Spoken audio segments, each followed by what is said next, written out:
What is good, Tesla family? It's Ray J back with another video, and in this one, I wanted to break down what's going on with Tesla stock, what's going on with Apple, SPY, Nvda, the QQQ, and a couple of other tickers, and break down why tomorrow is going to be a very important day for the markets as Apple has a big event, and this event is going to have a big effect on Tesla and the entire market. So I'm going to break down why this is very important, what Tesla may do approaching the big event, as we have some important technicals to discuss, and how things are looking, in my opinion, based on what we saw from today. But before I do anything like this, though, before I break down what's going on with the news affecting Tesla and all these different things, let me just mention a couple of things. I am firstly not a financial planner, so take none of this as financial advice. And also, if you guys can, please check out the Webull link, which is down below and in the description. If you sign up for Webull, the link down below, and deposit any amount of money into the account, you are guaranteed up to 12 free stocks. The offer ends in just about 3 days, so check it out before they run out. Anyways, let's break down how Tesla's looking. So in the morning, I told you all that Tesla would likely get a very nice push today. It was looking bullish in my opinion, and that's exactly what ended up happening as Tesla closed up 10% for the day. But why did this happen? Just as a quick reminder, Morgan Stanley has upgraded Tesla from a basically an equal weight position to an overweight position, meaning they're expecting Tesla to outperform the market. Their analysts said that Tesla should be heading towards $400 a share, and they talked about the Dojo supercomputer being a very bullish catalyst for the stock. They mentioned that their robotics technology, their AI development, the FSD, and the robotaxi are going to help Tesla continue to grow. They said that Tesla is a very strong company, and they increased their target from 250 all the way up to $400. And that was super, super bullish. Investors got very excited, and Tesla ended up exploding when the news came out. So that's exactly what I was telling you would happen. And we ended up going all the way up to about 275, almost just under that. So very, very nice move by Tesla. But the question is, how will Tesla move for tomorrow now? Could Tesla continue to push very hard? Even though Tesla has pushed up very nicely, from a technical standpoint, it does look like we established a very tiny bearish divergence, and there's a possibility of a slight little gap down tomorrow, in my honest opinion. But Tesla's not going to sink, in my opinion, unless there's bad news. I think that we could see it just gap down and start trading sideways for a bit, consolidating in this range with very, very sideways price action. And then we're likely going to see a big reaction after Apple's big event. So I'm going to break down more details about Apple in just a couple of minutes, but I just want to remind you all about some important retracements. So I know this chart's a little messy since I have all these indicators up here and all these different lines. I'm just going to add one last little thing right here. If you're looking at our Fibonacci, you have to remember that 0.382 retracement just so happens to be around that. The last time I checked was around 265. We also have the 0.236 around 268. So those are some retracement levels worth looking at, especially for tomorrow, depending on how 270 holds. I will talk more about Tesla's share price in just a couple of minutes, though I want to talk about other details first. However, so for earnings, just as a quick reminder, we just have a couple of them for the week. Nothing too big. You have Adobe and a few other small companies, nothing too massive whatsoever. For data affecting the markets, as a reminder, we do have one piece of data. We have the WASDE report coming out around noon tomorrow for Eastern time or New York time at 12 p.m. It's not going to be that big compared to Apple's event, but what's going to be more impactful is going to be CPI on Wednesday. So just remember, we have CPI coming out for Wednesday. That's going to be massive for the whole market. But anyways, let's not worry about CPI just yet. We have something else that's going to affect us more for Tuesday. That's going to be Apple's event. What is this? Why is this so important? Why do I keep talking about this? That's because Apple affects the entire stock market. Apple is massive, and what it may do tomorrow is going to have a big effect on Tesla and etc. So when is the event tomorrow? At 10 o'clock a.m. Pacific time. So that's the California time, which is where Apple tends to be. That's going to be at about 1 o'clock p.m. Eastern time or New York time. Make sure you're prepared for this. We're going to see some crazy volatility depending on how this goes.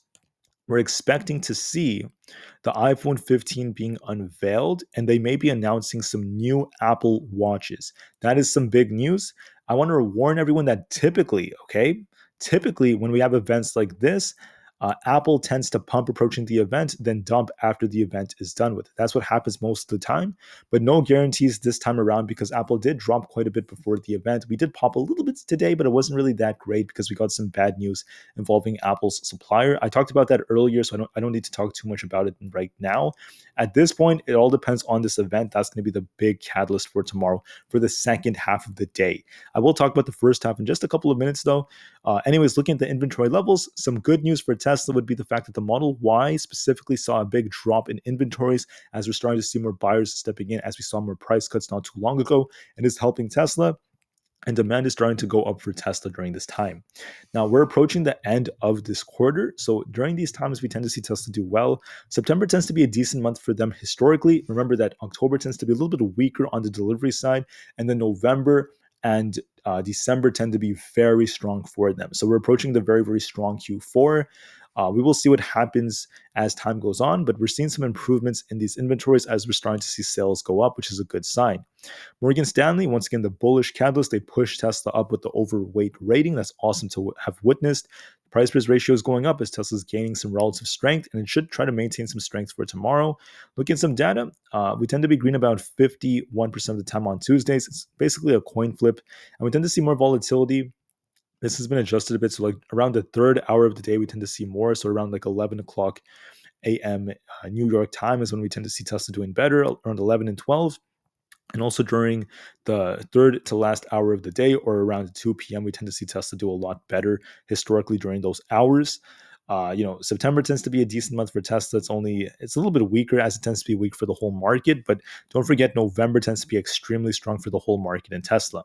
The short interest went up a little bit. We saw about 38 million shares shorted on Friday, so we're just going to wait and see how that goes. And last but not least, the volume was 173 million, which is not bad whatsoever. Good volume for Tesla as Tesla's continuing to push. Anyways, with that said, now I just want to talk about the charts. How are things looking? As far as Tesla goes, when we look at the MACD, it is showing some signs of decline. So we also formed a tiny bearish divergence. We might gap down tomorrow, maybe retest like 270. Could go down to 268 if that breaks. That's where our Fibonacci retracement happened to be. And I mean, 265 would be the next level if we do break below 268. I don't think it's going to drop that hard unless there's some bad news tomorrow. My gut tells me it may come down just a little bit, retest like 270, could go a little bit lower, then bounce off that and start trading sideways. So I think it's just going to consolidate in the very low 270s and just trade sideways for some time. I'm kind of leaning in that direction. And then we're going to get a really big move depending on what happens with Apple. So it may gap down, consolidate, maybe pop here and there, and just continue to trade sideways in this range. And then as time goes on, we have Apple's big event. I don't know what's going to happen. I can't really predict it. It depends on what Apple unveils and how the share price reacts. A good reaction could send Tesla up higher and try to get Tesla to push towards 275 to 277. And a bad reaction, if Apple ends up sinking, would cause Tesla to drop all the way down to 265 starting at 1 p.m. Eastern time. So it all depends on the event. We're going to wait and see how it goes. And for now, things are not looking that bad. So don't forget about this event. Now let's talk about a couple of other tickers very quickly. For SPY, there's a good chance this thing may gap down tomorrow again. It may retest this 447.8 area and then try to bounce. We have that unfilled gap at 449, so we could get one last pop approaching Apple's event. If Tesla does gap down, right, we could see Tesla just range trade for a bit. I don't expect it to break out insanely hard unless there's some more good news, but it may just range trade for a little bit. And then we may see Tesla just, react to Apple. I think SPY is going to do the same thing. SPY may kind of like gap down and push up. It could push a little bit higher to fill the gap at 449. And then it all depends on Apple. If Apple pumps us, 451 is on the table. If Apple dumps us, we're going to see SPY tank to 446. There is a gap down there too at 445. I'm open-minded. I'm not going to just pick one side. We'll just have to wait and see on Apple. That's going to affect us big time. When it comes to something else such as Apple specifically, Apple, we have a nice accumulation structure right here that developed, but it's just trading sideways. It's not really doing anything. We had some bad news today involving their suppliers, which is why it dumped like this, but it then came back. I think tomorrow we might see a little pop in an attempt to break 180 again. If it manages to break it, 181 is on the table for an attempt to fill the gap, but I don't expect it to break out initially. I think we could see a small pump and then sideways price action after that. I think it's just going to be range bound instead. So a little pop and some like range bound price action. And then after that, the event is going to cause a big surge in volatility. So if Apple explodes thanks to the event, I mean, we could see this thing go all the way up to 185. I mean, I would not rule that out, as crazy as that sounds. If it's the opposite and we end up getting some bad reactions after Apple's event, that's what happens historically most of the time. Apple could dump all the way back down to these lows into like the 175 area, 173.5. Apple could tank the market. So you want to be open-minded. Apple's event is going to be huge. That's going to affect Tesla, SPY, the QQQ, and the entire stock market. For the QQQ, It reached our target of 377. Going to be watching to see if this thing could get very close to 378. That's where we have that key resistance. May get a little pop and then trade sideways as the day goes on. Then we get a big reaction after Apple's event. A good reaction from Apple will push this thing to 380. A bad reaction is going to sink it down to like the 374 or lower area. For Nvda, it's looking relatively weak right now after getting some bad news involving competition and Intel, involving their new GPUs and their chips. With that happening, with the competition growing and this negatively affecting Nvidia because they're not necessarily keeping up with demand, at least according to some reports which are suggesting that. There was also news about how the overall demand is suggested it may continue to decline, at least according to some of these analysts. We don't know for sure, but I'm just trying to make it clear that we had some negative news. So with that news coming out, Nvidia is looking kind of weak now. It's been declining for the last couple of days. The market structure is looking bearish. I was hoping this thing would bounce with the market and try to hold up, but because the bad news came out, we ended up sinking. Now, Nvidia does have a bullish divergence, but I'm not counting on it to bounce way too hard, as that's going to depend on Apple. So for tomorrow, I think what it could happen is it may gap down to this 440, 5 zone, retest 455. We could get a little pop, then just sideways price action around 450. I think that's very probable for tomorrow, unless we get bad news. As long as there's no bad news, we may just see some sideways price action. Then a big reaction after Apple's event. A good reaction from Apple and the market is going to push this thing to 460 plus. Bad reaction is going to start sinking towards 442 or lower. So just going to be watching Apple to see how that affects the markets. Then I'm just going to talk about these very briefly. So we had a bearish divergence on the Microsoft stock. It could slow down a little bit tomorrow to hit 336. And then with that being the case, with this potentially slowing down towards our 50 EMA, a good reaction from Apple could push it towards 340. A bad reaction would sink it towards this support at 332. We're kind of in the middle. We are looking a little bit more bearish on Microsoft, though, so the odds do favor some downside, maybe because of an external piece of news. But just to be clear and just to be safe, we want to just be watching it. My gut tells me it's going to head towards 334 or lower. It looks a little bit more bearish on AMD. It's looking like Nvidia, kind of in the middle, not too great. It looks like it may retest 104, then try to bounce, retest 106 after that, and trade sideways, then react after Apple. A good reaction would push this thing towards 106. A bad reaction would push it towards 104. It all depends on what happens with Apple. Now, when it comes to what's going on with the NASDAQ, we have this gap up here. We have a very nice gap around the 14,000 area. A very good reaction from Apple approaching CPI could launch this thing towards 14,000. A bad reaction thanks to Apple would push it all the way down to about 13,800. That's where we have this 200 EMA. I'm in the middle. It all depends on Apple. Same thing with SPX. We have that gap. I think we might make an attempt to fill this gap tomorrow morning around 44.96, very close to 4,500. We could just tag 4,500 and come back down, trade sideways around there, and then we're going to see a big reaction after Apple. A good reaction from Apple will push this thing towards the second gap into the 45.16 zone. A bad reaction from Apple will sink it all the way back down to the 200 EMA and give the market a big rug pull. The VIX is in the middle. It was down 0.29%, very flat. A good reaction could sink this thing towards the gap down here with the head and shoulders structure. Bad reaction, we could see if there's a bad reaction from Apple in the market, we can see the VIX bounce. So it all depends on the VIX. The dollar, same thing. A good reaction from Apple could sink the dollar lower. If it's a bad reaction, we can see the dollar bounce, push towards 105.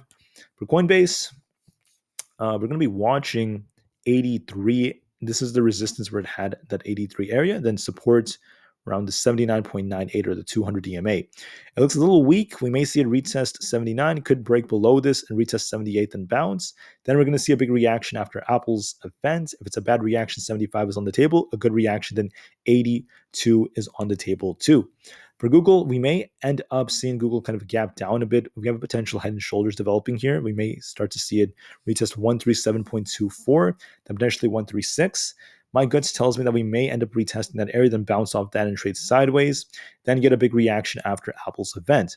For Amazon, we're going to be watching this thing potentially get a bearish crossover on the PPO. It may retrace towards 141.73, if not 140, bounce off that, and then just trade sideways around 140. Then we're going to be watching Apple's event. A good event from Apple could pump it towards 143 plus. bad reaction, and it's going to get a rug pull and start coming down towards 137. So expect a retracement towards 140 possibly, depending on the news. That could be wrong depending on the news, but I think that's the most probable outcome based off the current technicals.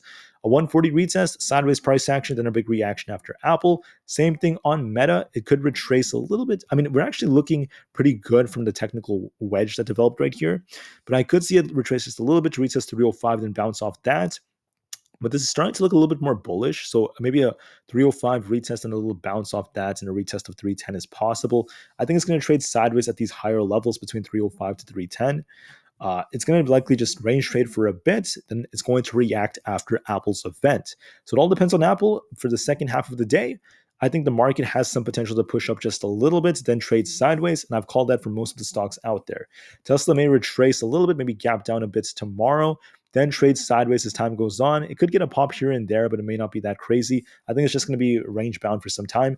Then we're going to see a big reaction after Apple's big event, and Apple is going to either sink the market or cause a bigger rally to the upside. Get ready, do what you have to do, guys, and I'll see you guys in the next one. Thank you for listening. Tesla in the market to the moon because the long term is still very bright. And I do believe Morgan Stanley is right about $400. I think Tesla could achieve that in the future. It's not going to happen immediately, of course. But there are going to be economic hardships we have to account for nonetheless. If you look at the state of the economy and what's happening with demand right now across the world, so it's not going to be an easy way up there. Of course, there are going to be hardships, drops here and there. I'm going to warn you about that. But for the long term, I do see Tesla continuing to pump as the fundamentals are aligning quite well. All right. Once again, thank you for listening. Have a good day. Tesla to the moon, and peace out.